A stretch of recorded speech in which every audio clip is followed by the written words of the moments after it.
Shalom teman-teman. Shalom. Apa kabar hari ini? Puji Tuhan, di tahun ini kita masih bisa merayakan Natal, walaupun dengan cara yang agak sedikit berbeda, tapi itu tidak mematahkan semangat kita untuk memuji dan memuliakan nama Tuhan. Oleh karena itu, mari kita awali ibadah Natal pada hari ini dengan memuji Tuhan. Nyalakan apimu.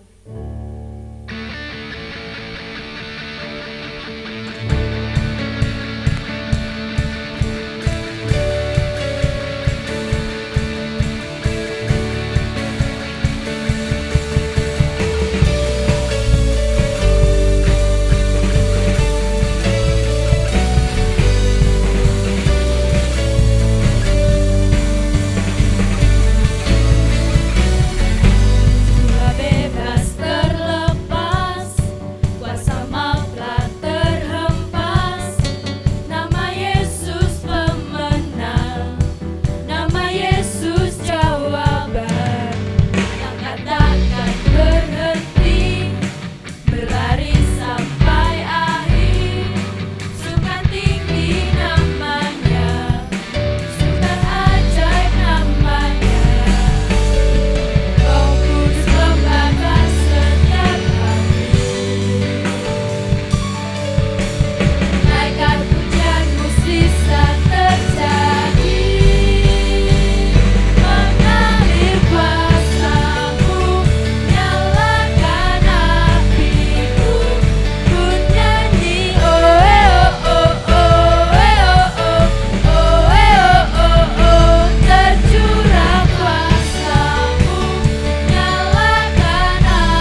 bersorak-sorai bagi Tuhan kembali dengan penuh semangat. Kita akan angkat satu pujian bersorak.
Bapa di dalam surga, terima kasih Bapa, Engkau telah memberkati kami sampai hari ini.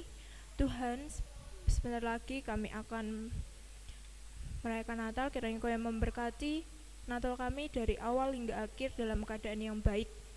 Ampuni segala dosa serta pelanggaran yang sering kami lakukan yang tidak pernah sesuai dengan kehendak-Mu, kami mohon ampun. Hanya dalam nama Tuhan kami Yesus Kristus kami sudah berdoa dan juga mengucapkan syukur. Haleluya. Amin. Sekali lagi saya ucapkan shalom. Shalom. Puji Tuhan kita dapat merayakan Natal. Kali ini saya akan mengajak teman-teman semua untuk lebih lagi menyembah dan memuliakan nama Tuhan. Mari kita angkat satu pujian. Hai mari berhimpun.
Tiba saatnya kita akan menyalakan lilin.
dan bangsa yang lelang beroleh harap melihat fajar kini merekam. Mari sujud dengar hidung malaikat malam mulia malam Kristus lahir. Malam mulia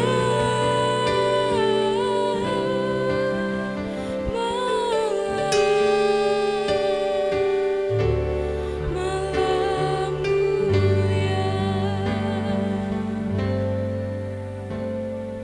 Ketika cahaya dari surga bersinar, damai di atas bumi, di antara orang yang berkenan kepadanya, berkumandang di angkasa.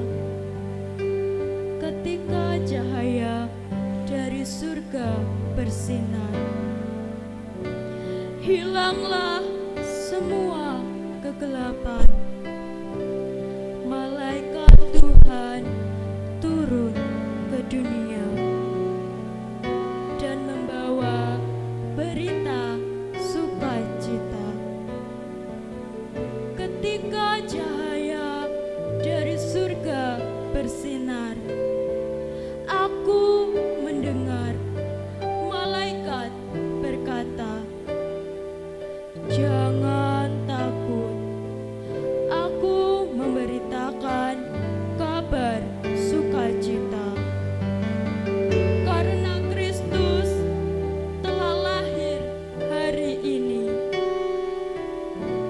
Ketika cahaya dari surga bersinar, nampak pemandangan yang indah. Damai Allah dan kesukaan surgawi turun ke dunia pada malam itu. Cahaya dari surga masih bersinar dan malaikat-malaikat masih bernyanyi. Karena Kristus masih memberikan damai dan sukacita dalam kehidupan tempat Dia bertahta. Amin.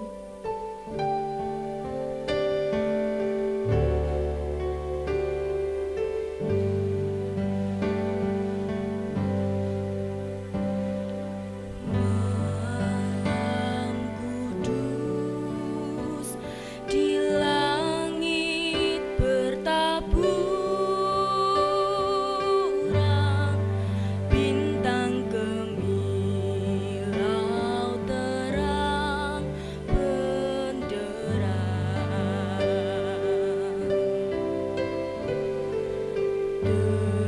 terpancar kini sinar pengharapan yang dinantikan sekarang kenal. Dan bangsa yang lelang beroleh harap melihat fajar kini merekam.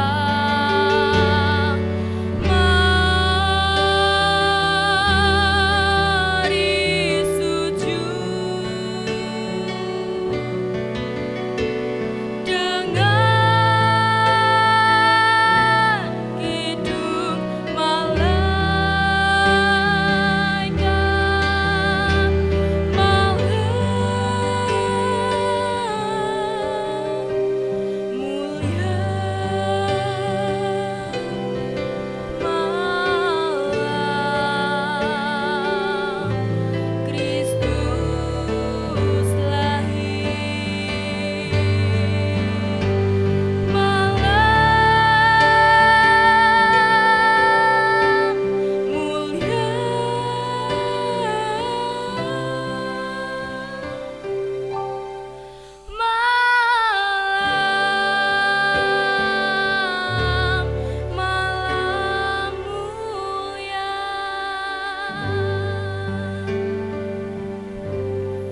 Tiba saatnya kita akan mendengarkan firman berita Natal. Namun sebelum itu, mari kita angkat satu pujian tak sedetik pun.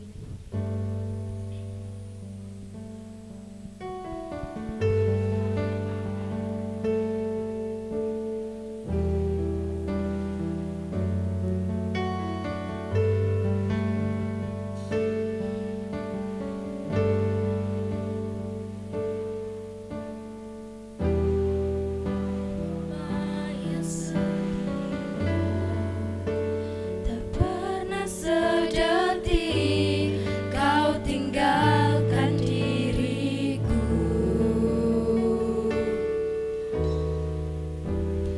Hatiku teguh di dalam janjimu sampai ku melihat kuasamu. Karyamu sempurna, ajaib dan mulia. Penyertaanmu buktikan kasihmu kepadaku. Ku agungkan Engkau, Yesus termulia. Kasihmu terindah selamanya.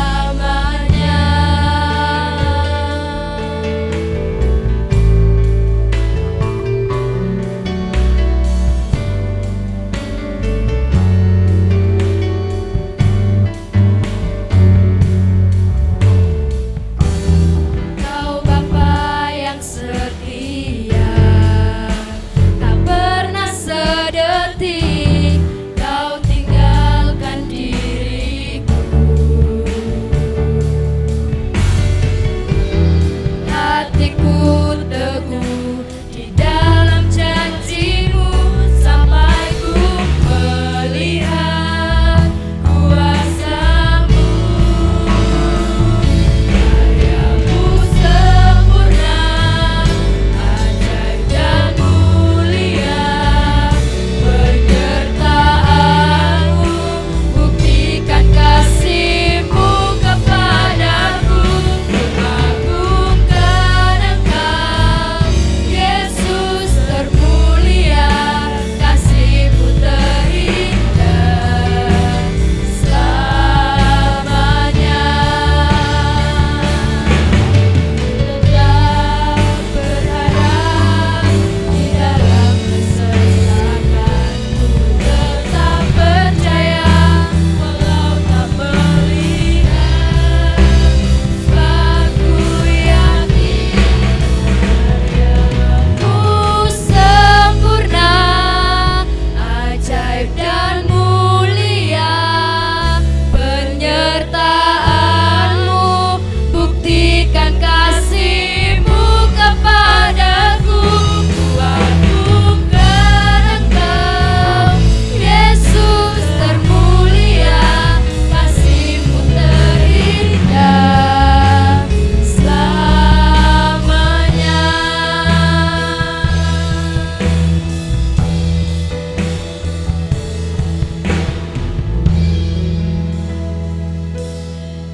Untuk berkat Natal kami serahkan kepada Bapak Pendeta Prapto Basuki.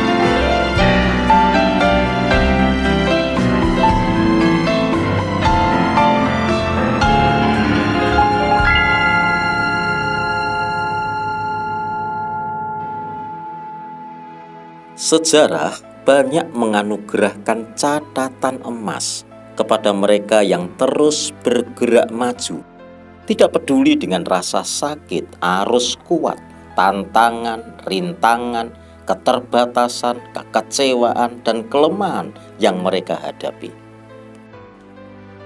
Tahun 1992, Derek Redmond, pelari Inggris, mengikuti lomba lari 400 meter Olimpiade di Barcelona. Dia diunggulkan bisa meraih medali emas dalam cabang lari 400 meter ini. Ketika lomba tinggal menyisakan 150 meter lagi, Derek mengalami cedera hamstring. Pupus harapannya untuk meraih medali emas. Tim medis meminta agar Derek ditandu, tetapi ditolak. Saya tak akan naik tandu itu. Bagaimanapun juga saya harus menyelesaikan perlombaan ini, katanya kepada tim medis. Melihat penderitaan Derek, Jim Redmond, ayah sekaligus pelatih Derek, menerobos barikade keamanan. Kau tidak harus melakukan ini, nak, kata Jim.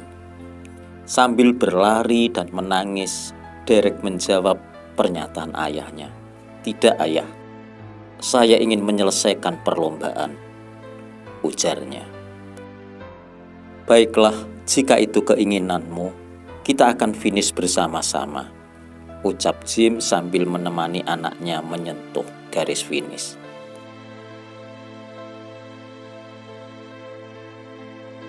Redmond memang gagal memenuhi hasratnya meraih medali di ajang Olimpiade. Dia juga didiskualifikasi.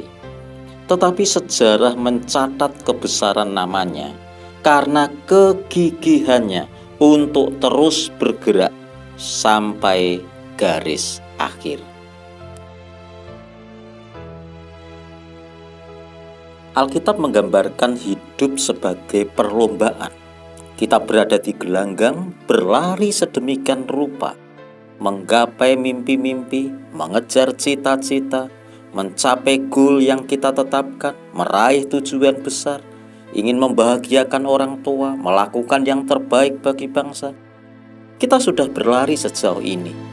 Sudah banyak pengorbanan yang kita keluarkan. Saya harus memberi peringatan ini. Seringkali perjalanan Anda tidak sesuai rencana. Mungkin Anda membuat kesalahan atau menjadi korban kesalahan orang lain. Mungkin ada perubahan yang tidak pernah saudara sangka. Mungkin ada situasi atau peristiwa yang mengacaukan hidup Anda. Barangkali Anda merasa tersesat. Kapanpun itu terjadi, lihatlah ke arah cahaya dan terus bergerak maju dengan iman. Ingatlah, orang yang sukses adalah mereka yang banyak mengalami kegagalan. Mereka terus bergerak hingga menghasilkan mahakarya yang dinikmati banyak orang. Apa yang harus kita lakukan?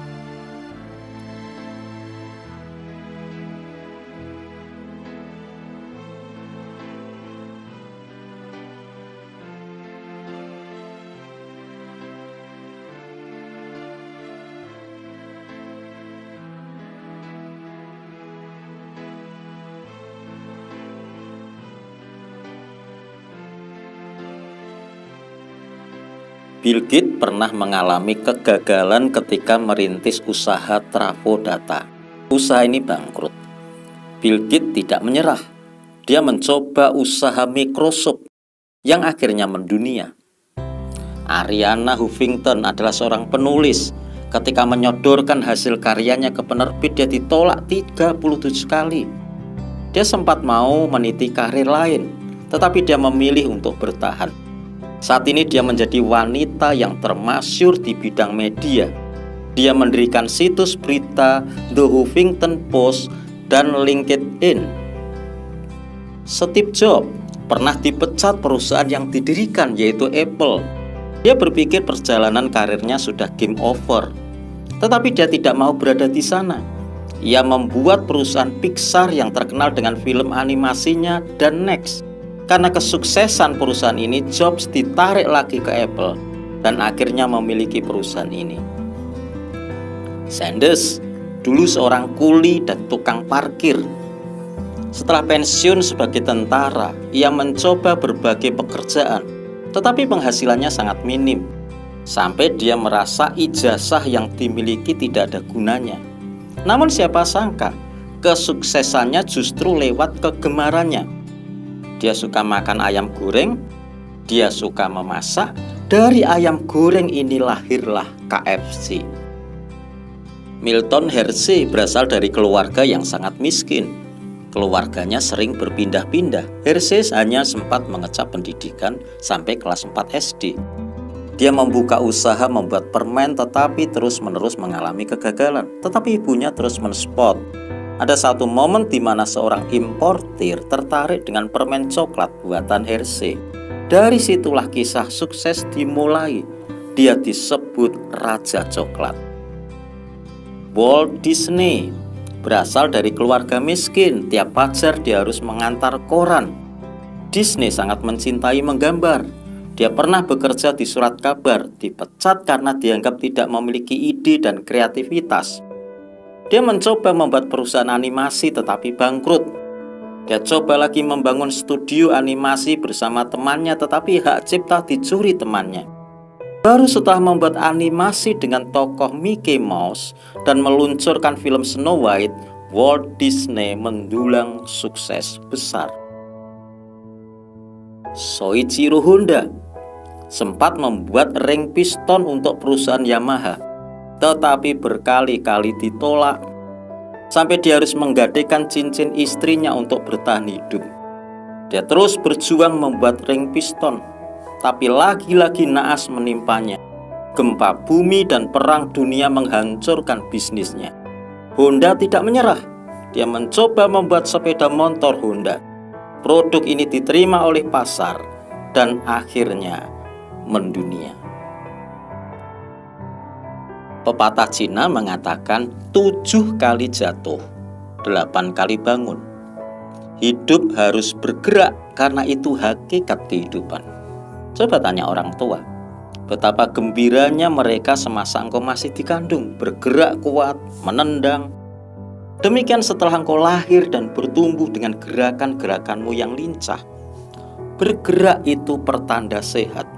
Bergerak itu kehidupan. Bergerak itu energi.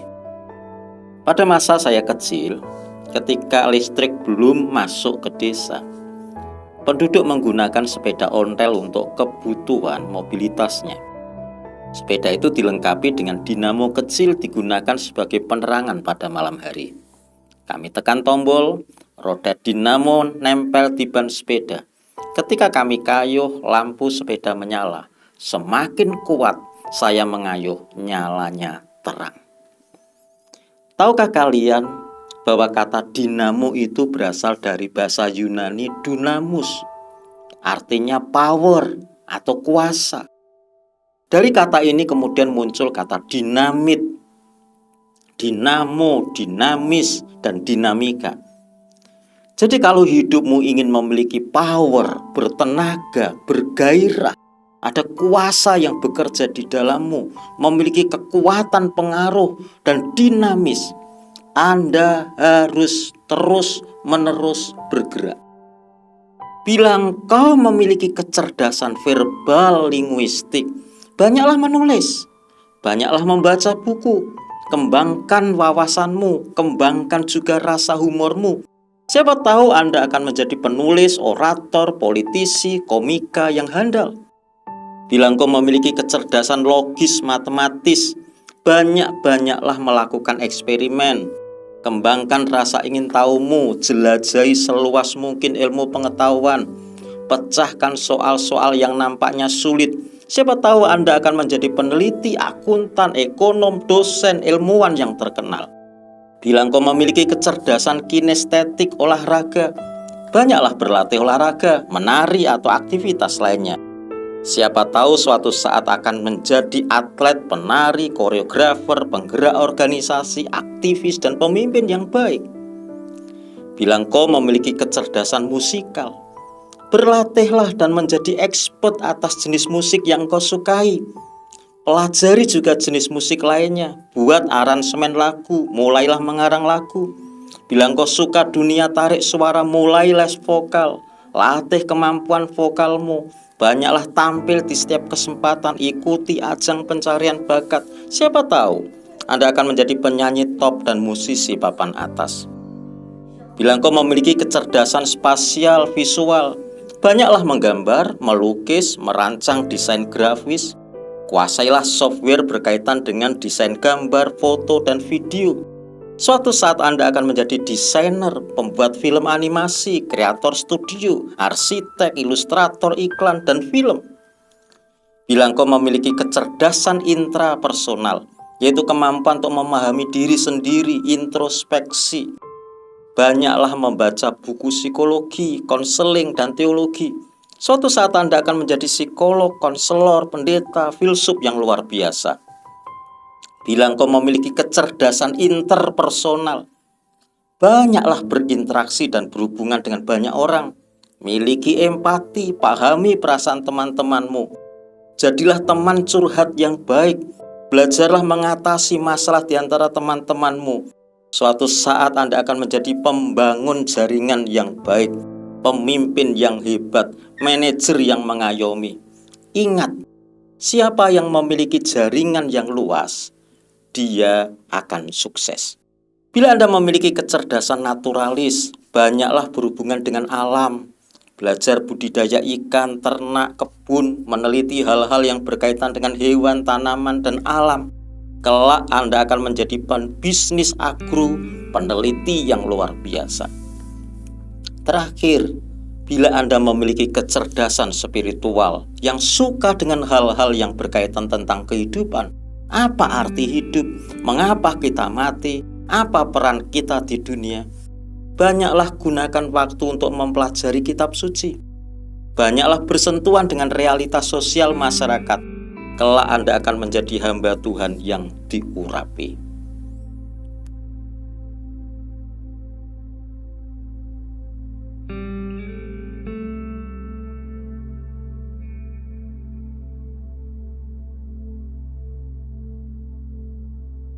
Hidup adalah perlombaan. Kita berpacu dengan waktu. Hiduplah sedemikian rupa sehingga ketika kita berlari, beban kehidupan itu semakin berkurang.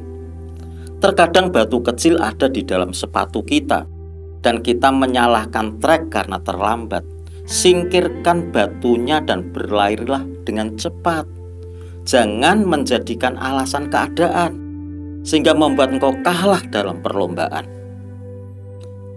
Adalah Paul Scholes yang menciptakan tes adversity quotient untuk mengukur kemampuan seseorang dalam menghadapi masalah.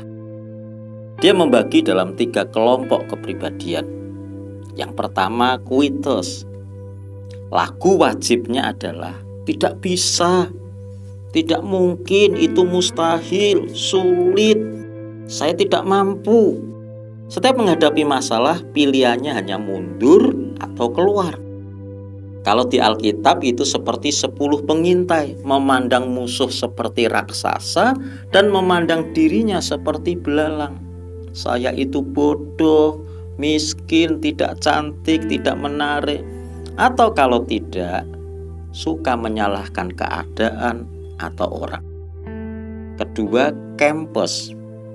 Mereka adalah kelompok yang suka berada di zona nyaman. Kata kesukaannya, cukuplah.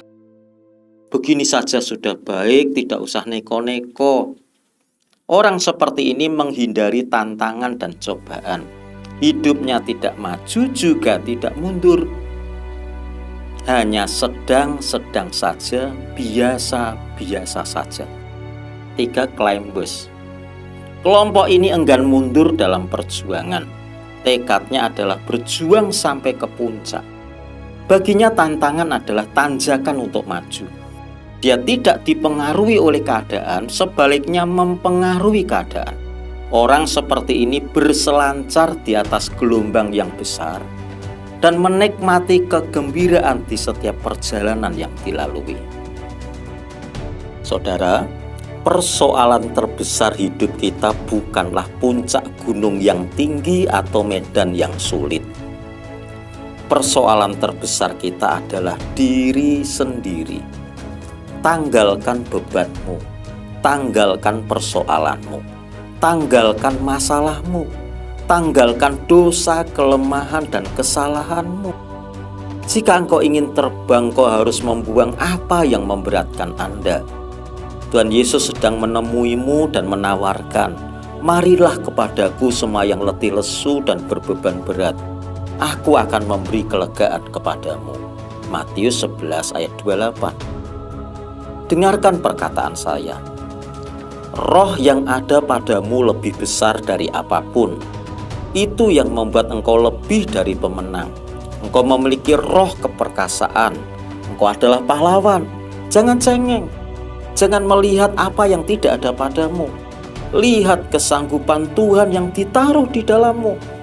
Siapa bilang engkau kecil, lemah, salah? Engkau hebat, karena ada kuasa yang hebat yang bekerja di dalam dan melaluimu. Saatnya engkau bergerak dan bersinar.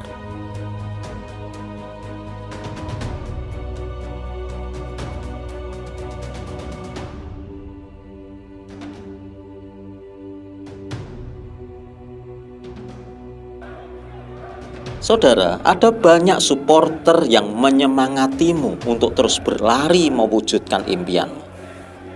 Agar engkau menjadi pemenang, hidupmu bersinar, hidupmu mengubah dan memberkati banyak orang. Mereka ada di sekeliling kita. Di atas ada Tuhan, malaikat, dan orang-orang kudusnya. Di dekatmu ada orang tua, saudara, dan kerabat. Dan lihat, masih banyak yang lain. Di sana ada pendeta, majelis, mentor, sahabat, tetangga, dan masih banyak lain. Mereka adalah cheerleaders yang terus bertepuk tangan dan bersorak agar kau bangkit, terus bangkit dan berlari sedemikian rupa untuk mencapai garis finish. Jangan pedulikan rasa sakit, kekecewaan, beban hidup, atau kesulitan yang kau hadapi. Teruslah bergerak. Teruslah bergerak. Hanya setan yang mengingini hidupmu terpuruk, hancur, berantakan, mundur, menyerah, dan berhenti. Jangan mau ditipu setan. Cara terbaik mempermalukan setan adalah bangkit. Engkau harus bangkit, bergerak. Ketika Tuhan Yesus menyembuhkan orang lumpuh, Dia berkata, angkat tilammu. Tuhan Yesus tidak senang kau terus-menerus meringkuk dalam ketidakberdayaanmu. Kalahkan apa yang membuatmu tidak bisa bergerak. Kamu pasti bisa. Karena ada Tuhan, ada orang tua, saudara, rekan seiman, sahabat yang ingin melihat kisah suksesmu. Jadi, bergerak dan bersinarlah. Tuhan Yesus memberkati. Selamat Natal 2020 dan menyongsong tahun baru 2021.